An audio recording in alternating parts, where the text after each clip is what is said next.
Morning, everybody. So there's no car diaries yesterday. I had a night off work because of the bank holiday here in the UK, so we resumed today as normal. So I hope we're all well. So anyway, okay, so Google I/O. So I watched all of the opening announcement yesterday, and the first thing that strikes me, and again, this is not meant to be troll level 10 or anything, but it seems to be Apple's announcements are getting worse and Google's getting a little bit better every year. There's a reason for that. I don't think we'll ever see an Apple event that lives up to the ones that happened when Steve Jobs was still with us. It seems to be that all of the guys there that do the Apple announcements for whatever is being announced for the announcement, they always seem to be in the shadow of Steve Jobs with these Apple reveals. I mean, as much as I love Phil Schiller, he doesn't have to come up with a load of crap. My absolute favourite of his ever was with the iPhone 5, or was it the 5S? It was one of them. And the whole kids look happier thing when he was talking about the camera.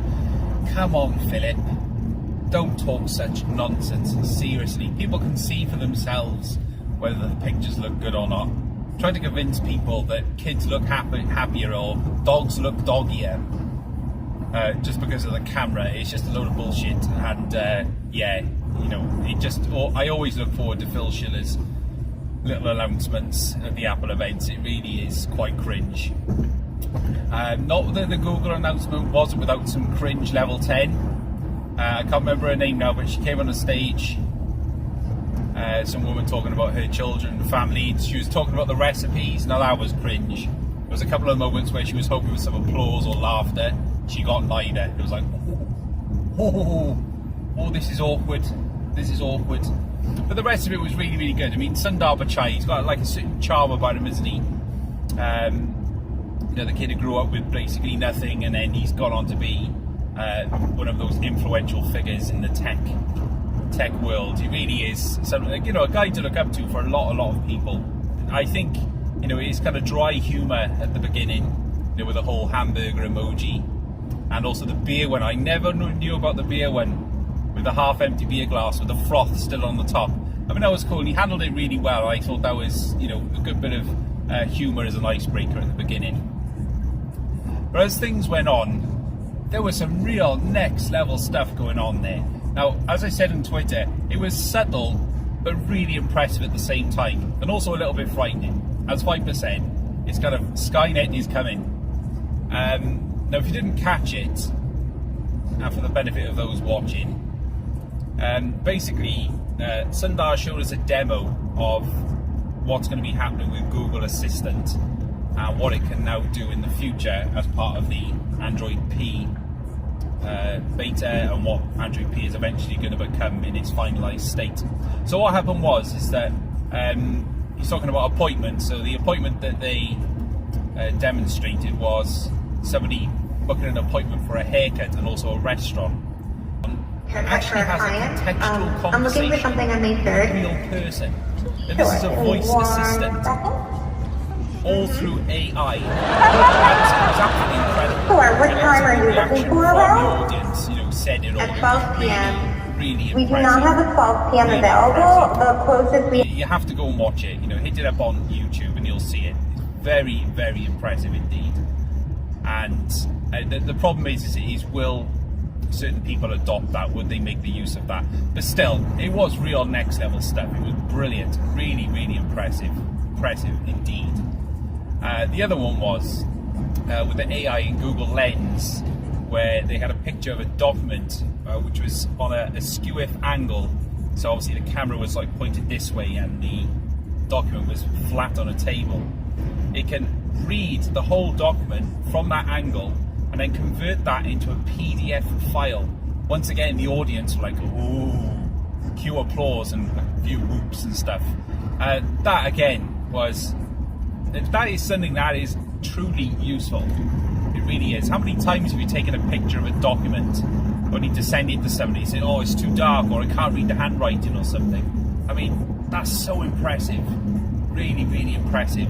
or restaurant menus where you basically, hold the lens and it scans the whole image, and you can then click on one of the options on the menu, and then it gives you further information through the power of AI on that particular recipe.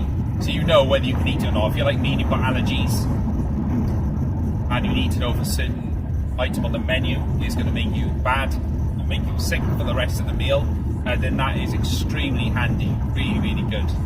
We then add other things like adaptive brightness. So when he said adaptive brightness, I'm thinking, hang on dude, this is nothing new. But the whole thing about your phone learning when you alter the brightness through certain apps or through certain situations, and then the brightness slider actually moving itself to adapt to your usage, that's proper cool. These are things which,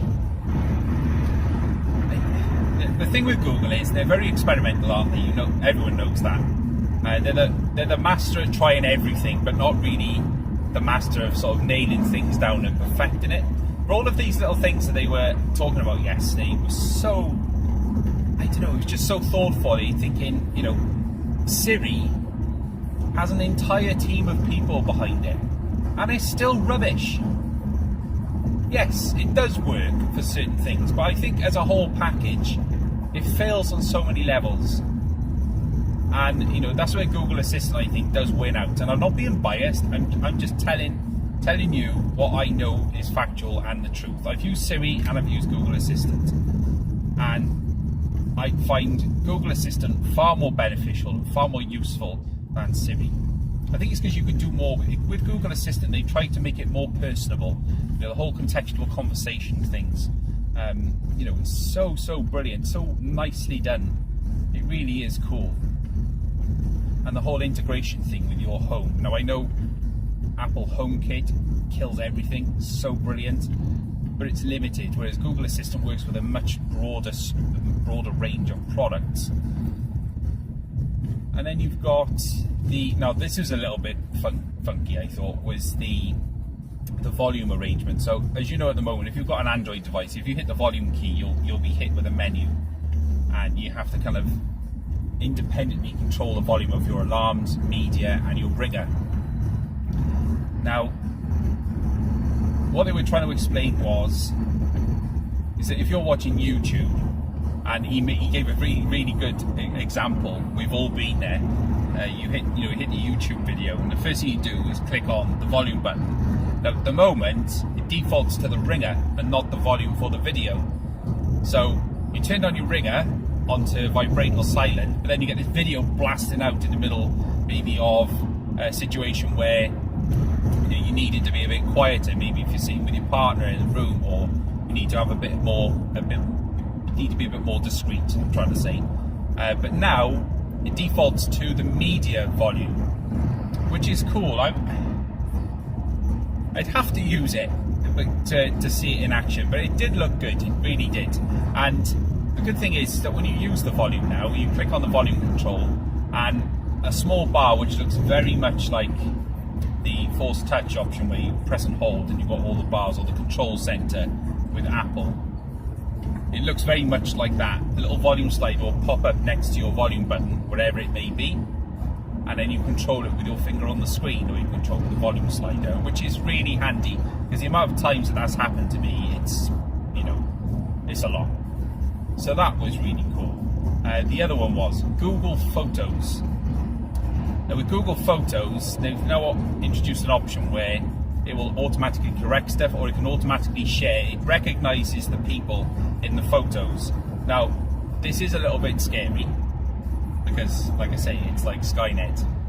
So he showed an example of Lisa, or Lisa as he said, and it was Lisa's wedding, and it recognised certain people, and when it recognised that she was in a few photos, it pops up with a little bar at the bottom. Contextual again, using AI. Do you want to share 3 photos with Lisa? Let's continue with that theme. And you simply click that, and then it shares those photos with Lisa almost straight away. That's cool. It's very much like AirDrop. I couldn't think what it was then. Very much like AirDrop, but in distance, if you know what I mean. So that again is cool. Again, it's nothing really new, but it's very nicely done. Also, they showed us where you can correct photos. So if the exposure is too low on a photo, Google recognizes that you need to do that, and it fixes the brightness or exposure of the picture. Again, all really handy things which you would find useful in everyday situations. So all that was really excellent. I really enjoyed that. That was fantastic. So yeah, that's my kind of little breakdown of what I saw last night. It was a 3-hour opening event, 3 hours 7 minutes, I believe it was. There was much more to take in, much more technical stuff. Some of the things really did impress me. I was like, wow, that is cool. So go and take a look for yourself if you haven't seen it. You can fast forward a lot of the stuff, you know, you can skip to certain bits, but it's very, very good. And it was refreshing to see that, you know, Google have kind of refined the whole presentation of these events. Yeah, I'm looking forward to the Huawei P20. I'm still waiting on the Xiaomi Note 5 Pro to arrive. That'll be great to use after I've now finished with the Xiaomi Mi A1. I'll be sad to see it go, but you know, the long-term test was something I wanted to do to see if I could live with and use a £200 budget handset as part of either my primary phone or a secondary phone, and it turns out it was more than impressive. Very, very good. So it'll be good to see the evolution now with the Xiaomi Redmi Note 5 Pro. It really does look like a great phone. So that is it for Car Diaries for today. I hope you all enjoyed, found this insightful or at least interesting. There's plenty of other videos talking about Google I/O, but I just wanted to give my thoughts. I hope you all have a great day. Take care of yourselves, and I'll catch you guys later.